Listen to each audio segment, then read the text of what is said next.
Campeão de Grand Slam profissional, campeão amador, já desde jovem, Mr. Universo Júnior, campeão mundial overall Mr. Universo da IFBB, em Jeju, na Coreia. E eu me lembro uma vez que eu falei com ele, tinha acabado de, depois de júnior, assim, ele estava se tornando adulto. Falei, Edu, como vai? Cara, parabéns pelo teu potencial. Então ele tinha voltado do Campeonato Mr. Universo e falou assim, e agora, como é que eu vou fazer para competir com esse físico? Com os caras adultos aí, eu tenho que ganhar mais massa muscular. Um cara que nunca queimou etapa. Um cara que entra muito consciente nos palcos. Um cara que planeja cada segundo da vida dele. Um cara que tem uma vida simples, uma vida totalmente regrada. Levanta de manhã, compra na peixaria o peixe dele, escolhe pessoalmente as frutas no mercadão municipal. Um cara que cozinha a sua alimentação. Um cara que busca informação, já poderia se autotreinar e se autonutrir, ele busca informação, foi treinado e foi orientado por profissionais do nível do Cris Aceto, né? Agora do Patrick Tuor. Então um cara que ele sempre está buscando mais, com uma humildade plena, absurda, e é isso que faz dele o gigante brasileiro. Ele é o brasileiro latino-americano que mais se destacou e que vem se destacando no bodybuilding profissional. Espero que o Eduardo esteja muitos anos ainda no palco do bodybuilding, fazendo a nossa felicidade, representando nós, os brazucas, por esse mundo afora. Gigante, com você, vamos lá. Eduardo Correia. Super Slide!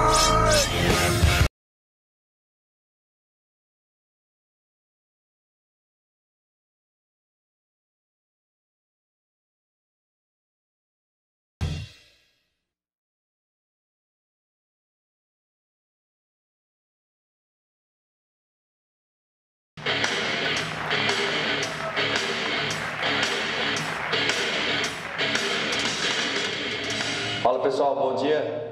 Bom dia.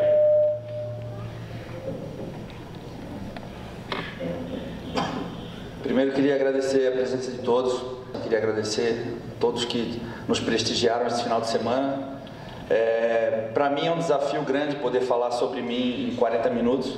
Vou tentar sintetizar um pouco da minha experiência como pessoa e atleta ao longo desses aproximadamente 15 anos.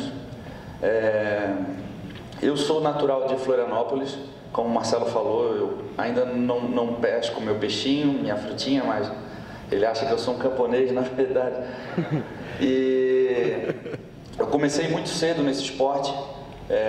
Eu jogava futebol, eu tive uma iniciação no esporte muito cedo, eu tive uma infância muito saudável, praticava todos os tipos de esporte, principalmente futebol, então eu busquei uma academia aos 12 anos de idade para poder estar melhorando meu condicionamento físico e estar podendo aumentar minha performance como atleta de futsal.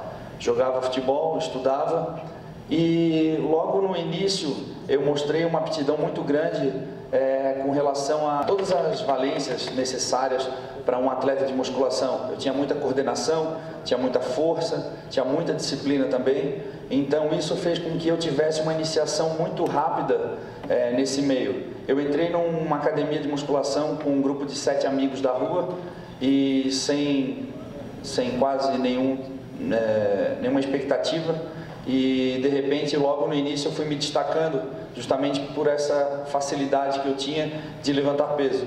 Eu comecei a me aventurar nos campeonatos de levantamento de peso, supino, terra. Eu tinha recordes muito bons para a minha idade e para o meu peso, então eu iniciei por aí. Isso me deu uma base muito grande de treinamento, porque existiam atletas mais experientes que eu na academia que foram me ensinando algumas técnicas, e isso me deu uma base muito sólida quando se fala na questão de treinamento, para eu poder estar iniciando na modalidade de fisiculturismo. Mas foi só em 2001 que eu estreiei no campeonato de fisiculturismo, campeonato catarinense.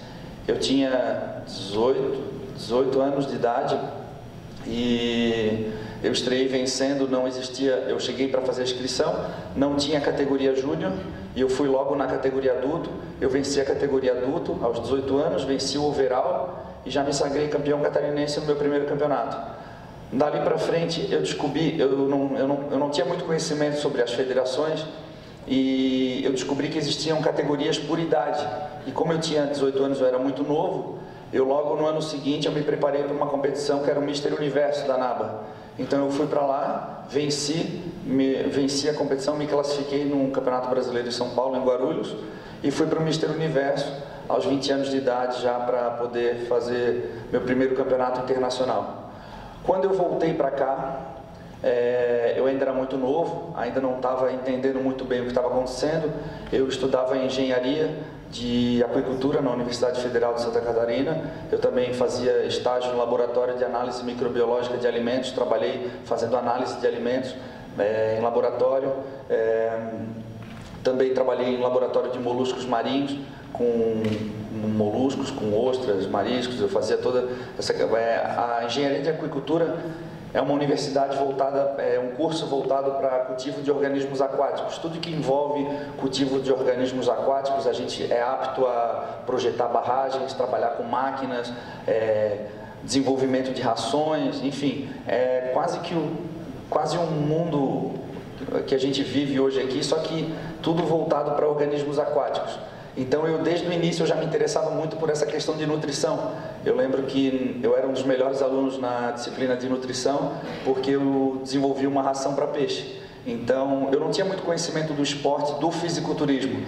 Só que como eu tinha que fazer uma ração para peixe, eu tinha que acabar estudando quais os hábitos alimentares daquele peixe. Se era um peixe carnívoro, ele demanda mais proteína na dieta. Se é um peixe herbívoro, a gente tem que utilizar outras coisas que não seja proteína, e tu tem que trabalhar com custo-benefício e atingir os pré-requisitos que aquele peixe exige. Então funciona mais ou menos como a gente. A dieta ela deve ser balanceada, equilibrada, tu deve usar os ingredientes para conseguir ofertar aquilo que o peixe demanda. Então, desde o início eu me empolguei muito com essa questão de nutrição. Isso de certa forma me ajudou bastante quando eu comecei a trabalhar com dieta. Eu mesmo comecei a desenvolver minhas próprias dietas e tudo mais, com o conhecimento que eu tinha, com o bom senso que eu tinha, que o meio acadêmico me mostrou. Então, eu acredito que esse período na universidade, nos estágios, me deram uma boa experiência para eu poder lidar com algumas situações no futuro, mesmo não sendo relacionadas ao fisiculturismo. E outra coisa importante que eu acho que acabou forjando a minha personalidade, a pessoa que eu sou hoje, como atleta e tudo mais, foi o período que eu passei nos Estados Unidos de 2003 a 2006. Quando eu voltei para o Brasil do Mister Universo, eu tinha alguns amigos que estavam lançando alguns produtos nos Estados Unidos e me convidaram para assistir o Mister Olímpia. Eles me deram uma passagem de ida e de volta para conhecer o Mister Olímpia, para poder ficar lá. E eu tinha alguns amigos na Flórida que lutavam em MMA, e quando eu ganhei a passagem para ir para os Estados Unidos, eu não tinha dinheiro para me manter lá. Mas eu queria ficar lá por um tempo para poder viver esse meio, viver esse sonho que a gente tem, que todo atleta tem, de ir para os Estados Unidos e treinar e conhecer os caras e viajar e assistir o Mister Olímpia, o Arnold Classic, enfim. Isso era no ano de 2003, faz muito tempo. E então a gente não tinha rede social, não tinha o que a gente tem hoje, então para mim era uma coisa muito distante. Quando eu recebi uma passagem de um amigo para ir visitar, conhecer o Mister Olímpia, para trabalhar num stand que ele tinha lá, ele estava expondo um produto, enfim, e ele me convidou para poder ficar lá no stand com o pessoal e me deu só uma passagem de ida e de volta. Eu liguei para esses meus amigos na Flórida, em Fort Lauderdale, que fica mais ou menos uns 40, 50 minutos de South Beach, de Miami, e eu perguntei se depois do Olímpia eu podia descer para lá para poder ficar lá. E eu tinha um dinheiro que dava para eu passar mais ou menos uns 10, 15 dias. Então eu tinha um período de mais ou menos uma semana para poder tentar arrumar um emprego, para poder me manter lá o máximo de tempo que eu precisava. Nesse ano eu lembro que estava acontecendo o campeonato nacional, o Nationals, é um campeonato, é como se fosse o campeonato brasileiro deles lá, em Miami. E ele me levou de carro, esse meu amigo me levou de carro a Miami para assistir essa competição. E lá eu conheci um cara chamado Alex Ramírez, é um venezuelano que mora em South Beach, em Miami, com a esposa, fisiculturista profissional, competiu no Mister Olímpia. Eles eram da Venezuela, mas eles moravam nos Estados Unidos já há muito tempo. E ele me convidou para, talvez pelo fato de ser latino-americano, me ver naquela situação perdido e com potencial, ele me convidou para ir morar na casa dele. Eu lembro que eu dividia um apartamento de 3 quartos, na verdade eu não dividia o apartamento, eu dividia o quarto. Eram 12 pessoas dividindo um apartamento de 3 quartos, então era uma coisa meio louca assim, mas era o que o dinheiro dava para pagar. E aí quando ele me convidou para morar na casa dele, ele falou que ia se tornar o meu treinador e tudo mais, foi meu primeiro treinador. Eu nem pensei 2 vezes, arrumei minha mala, peguei um trem e fui para Miami para morar com ele. E eu lembro que a primeira conversa que a gente teve foi sentado na mesa da cozinha e ele me explicou como que funcionava como funcionava o bodybuilder, como funcionava os atletas, como funcionava a federação, como que eram as competições. Eu lembro que ele me deu bem a real assim do que eu gostaria o que realmente era aquele meio, aquele ambiente em que eu estava entrando e pisando. E ele falou assim: olha, a gente precisa arrumar um emprego para ti se tu quer se manter aqui na minha casa. Eu vou te dar um quarto, eu vou ter internet, TV a cabo, eu vou te dar academia para treinar, mas tu precisa trabalhar porque a gente precisa dividir os custos aqui da casa. E eu lembro que a gente foi na academia e eu perguntei para o dono se tinha algum emprego para mim. E ele falou assim: olha, não tem nada que eu possa fazer por ti. Eu era um atleta vindo do Brasil, tinha ganho o Mister Universo. E ele falou: não, eu não tenho nada para ti. Eu falei: não, tu não está entendendo, eu preciso de qualquer coisa para fazer. E aí ele falou assim: olha, o que eu tenho é um emprego para te ajudar. Mostrou um senhorzinho assim de uns 70 anos, um mexicano que limpava o banheiro e a academia. E ele falou: tu pode ajudar ele. Eu falei: quanto que eu vou receber? Ele falou: era uma coisa em torno de $6 por hora. Enfim, eu fiz o cálculo, dava para eu pagar pelo menos o quarto e parte da comida que eu ia me manter lá. Aí eu falei: tudo bem. E é engraçado porque eu me pergunto, né, nos dias de hoje, qual é o atleta com tanto potencial, campeão brasileiro, campeão Mister Universo, que se submeteria a trabalhar limpando banheiro nos Estados Unidos para poder seguir uma carreira que ele sonhava e almejava tanto. Hoje a gente percebe alguns atletas subindo no palco, até mesmo nesse palco, e logo já vencendo uma primeira competição, às vezes nem tanto, já competindo pela primeira vez e já correndo em busca de um patrocínio, de passagens aéreas, de viagens, de hotel, sem mesmo ter uma iniciação, sem mesmo compreender onde ele está pisando. Eu acho que poucos atletas hoje se submeteriam a uma situação como essa para poder estar proporcionando a oportunidade para ele estar vivendo um sonho. Então, eu realmente fui atrás e eu me orgulho muito disso, porque foram períodos bastante difíceis. Eu realmente tinha que fazer o trabalho pesado e a minha ideia era poder entrar na academia e dar aula para as pessoas. E eu percebi que ninguém queria fazer aula com o faxineiro. E o meu chefe era o faxineiro. Era um senhorzinho de 70 anos, todo marrento, porque imagina, ele deve ter ficado uns 30 anos limpando o banheiro da academia e de repente apareceu um cara que era pior que ele, que estava numa situação mais fodida do que ele, que era eu, esse cara. Então ele me dava as ordens, tipo assim: limpa assim, desse jeito e tal. Falei: tudo bem. Só que eu percebi que ninguém queria fazer aula com o faxineiro da academia e o meu sonho era poder estar dando aula e tal, que era o que eu sabia fazer. E aí, esse meu amigo Alex, onde eu morava, o qual eu morava com ele era personal trainer, ele tinha muitos clientes em Miami. E um certo dia ele ficou resfriado e eu peguei o dicionário, a chave do carro dele e fui dar aula no lugar dele, em outra academia, onde eu não era faxineiro. E aí chegou lá, eu comecei a dar aula para os clientes dele. Mal falava inglês, eu tinha um dicionáriozinho onde eu sabia falar cotovelo, joelho, as coisas principais assim. E eu não sabia muito, eu não dominava a língua, mas eu era muito esforçado e eu dava uma boa aula. E eu também tinha um shape bem legal, assim, o que me dava, aquilo que o Fernando Marques falou, me dava credibilidade. O americano, ele leva muito em consideração, ele olha para o cara e fala assim: eu quero fazer aula com esse cara, não importa. Ele tinha um corpo legal, eu quero ser como ele. Então, logo, muito facilmente eu consegui conquistar os clientes do Alex, outras pessoas que me viam dando aula me abordavam na academia para poder negociar a hora-aula. Só que como eu não falava inglês, os próprios alunos do Alex negociavam para mim. Então, eu lembro que eu até não sabia falar direito o valor, eu falei um valor absurdo, o cara aceitou. Depois até tive que dar uma manejada nesse valor aí. Mas enfim, com 3, 4 clientes eu já vivia muito bem. Aí eu parei, na verdade eu não parei. Eu comecei a relaxar na faxina até que um dia o cara me mandou embora. Eu fui demitido da faxina. É que assim, eu tinha que arrumar os pesos, todos os dias eu tinha que arrumar as anilhas, as de 20, as de 10, as de 5, e eu tinha que arrumar os halteres, só que nos Estados Unidos tem halteres de 100 quilos, de 200 quilos, e os caras pegavam halteres lá e deixavam do outro lado da academia, e eu tinha que fazer das 5 às 7 da manhã, eu tinha que arrumar os halteres, e depois eu tinha que voltar às 5 da tarde para poder arrumar os halteres, para a academia sempre estar no horário de pico com os halteres arrumados. Só que eu pensava assim, pô, às 5 da tarde eu vou voltar aqui e aquele halteres vai estar lá, então eu já vou deixar ele lá.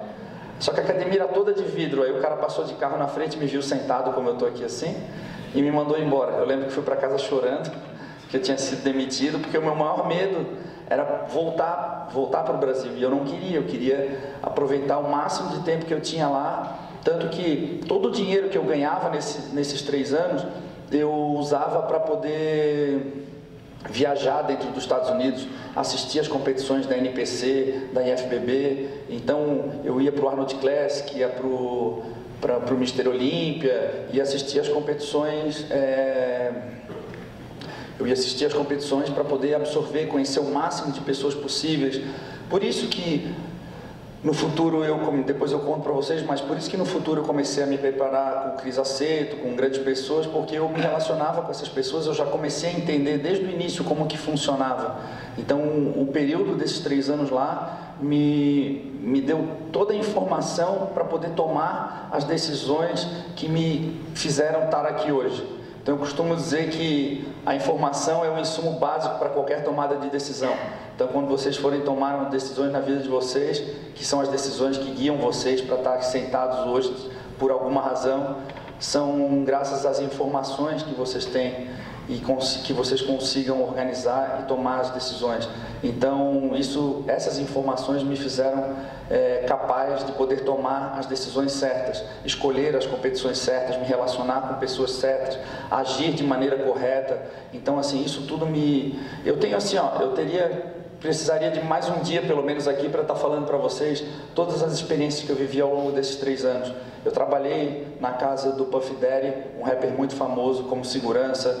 Eu fiz bico de segurança em festas, eu cuidava de cachorro, como tem na foto. Tá passando as fotos aí? Eu passeava com os cachorros, eu alimentava os cachorros quando os caras iam viajar. Inclusive tem uma história engraçada que eu fui cuidar de um gato, de um casal gay que foi viajar e tirar férias, porque Miami tem bastante gay.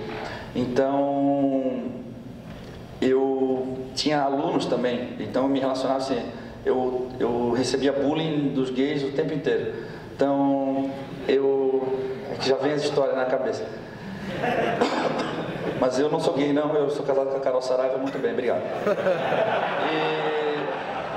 E eu lembro que o casal me convidou para cuidar do gato e eles foram viajar.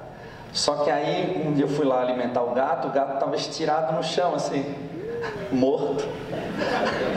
Aí eu falei, puta que pariu. Aí eu pensei, o que eu vou fazer? Aí eu liguei para um amigo meu, que era amigo do casal, eu falei, porra, o gato tá esticado aqui, não tá duro. Aí ele falou assim, porra, era como se fosse o filho, eu tenho um gato, quem me segue no Instagram sabe. E, porra, é como se é o filho da gente. Eu pensei, porra, cara, eu não vou estragar as férias deles, então eu vou congelar o gato no freezer. Aí eu peguei o gato, com o maior respeito do mundo, coloquei o gato dentro do freezer. Aí no último dia, antes do casal voltar, um deles era brasileiro, do casal ali, era brasileiro. Aí eu liguei para ele, no último dia que eles estavam no aeroporto para voltar, eu falei assim, eu tenho uma notícia boa e uma triste para te dar. A triste é que o teu gato, ele infelizmente faleceu. Mas a notícia boa é que eu congelei ele, ele está aqui esperando por vocês. Essa foi uma história bastante engraçada. Eu tenho histórias bastante tristes também. Eu morei com esse casal durante anos e eu não lembro, eu confundo muito as datas, eu não lembro se foi 2004. Ela competiu no Mister Olímpia e ela veio a falecer. Ela teve uma parada cardíaca e essa foi uma história bastante triste, porque a gente morava, esse casal, e eles tinham uma filha. E depois, como ela faleceu, a filha não era dele, a filha era só dela, só que o pai dela também morava em Miami, em outra região. E aí, como ela faleceu, a filha foi morar com o pai. E depois eu fiquei sabendo que o pai se enforcou depois de um tempo. Então, assim, foi uma história bastante traumática, porque essa moça, a Fanny Barrios, que é uma venezuelana, atleta de Mister Olímpia, foi ela que me ensinou todas essas receitinhas que eu passo no canal do YouTube, o mingau de aveia, ela que cozinhava para mim. Quando eu cheguei nos Estados Unidos pela primeira vez, ela preparava minhas refeições. Eu lembro que eu competi o Excalibur em Los Angeles em 2003. Ela fazia todas as minhas refeições para eu levar no avião, no hotel. Ela que escrevia o horário de cada refeição no saquinho. Ela que organizava tudo, ela pesava tudo. Ela fazia tudo para mim. Então ela me ensinou. Se hoje eu sou tão organizado, tão metódico na cozinha, o pessoal que já teve a oportunidade de acompanhar os meus vídeos, foi graças a ela. Então ela foi uma pessoa que fez muita falta para mim. Então eu era muito novo e eu já estava participando de tudo aquilo, tendo que, no meio daquele fogo cruzado, tendo que lidar com a perda de uma pessoa querida. Então para mim foi assim um momento de crescimento pessoal muito grande. Eu morei com ele até 2006, eu pedi uma extensão de visto, consegui ficar lá por meios legais e tudo mais. Voltei para o Brasil porque eu precisava competir, Campeonato Brasileiro, Sul-Americano, fazer todo o procedimento por causa que eu comecei a sofrer pressão por parte do presidente da IFBB na época. Ele queria ter um atleta bom, ele sabia que eu tinha potencial e ele queria me trazer para competir aqui no Brasil e não lá nos Estados Unidos. Então eu voltei para cá, competi Campeonato Brasileiro, e 2005, 2006, Campeonato Brasileiro Sul-Americano, fui para o Mundial na República Tcheca, fiquei em segundo lugar. No ano seguinte eu voltei para o Mundial na Coreia do Sul e venci, fui campeão mundial. Isso me dava o direito de me profissionalizar, eu já podia virar profissional, só que eu achava que eu ainda não estava preparado para isso. Eu não achava que eu poderia ser um profissional competitivo. Hoje a gente vê muita busca incontrolável pelo Procard. Eu estava tomando café da manhã no hotel ontem e um menino falou para mim: puta, cara, eu fiquei em 4º lugar no Arnold, eu queria muito Procard. Eu falei para ele assim: mas por que tu queria muito Procard? Ah, porque isso vai fazer as pessoas me enxergarem de uma maneira diferente. Eu pensei, porra, mas e se a competição tivesse um nível baixo e ele não ficasse em 4º, ele ficasse em 1º? Ele ia ganhar o Procard. E será que ele seria um bom atleta, um atleta competitivo?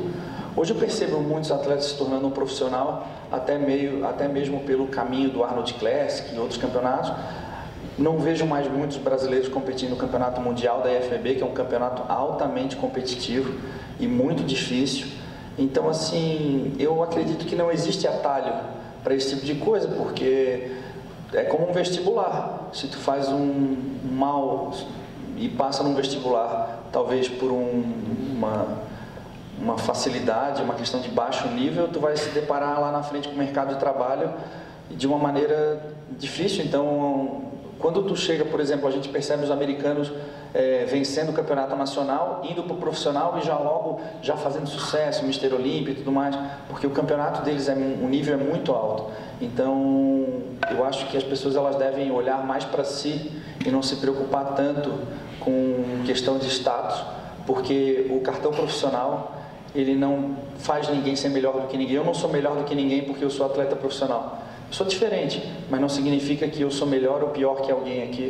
Então, desde muito cedo eu tinha essa consciência, até mesmo por tudo que eu vivi lá nos Estados Unidos nesses 3 anos. Conheci muito atleta bom, mas também conheci muitos profissionais que não despontavam, e isso me fez tomar uma decisão de não competir, não me tornar profissional imediatamente. Em 2008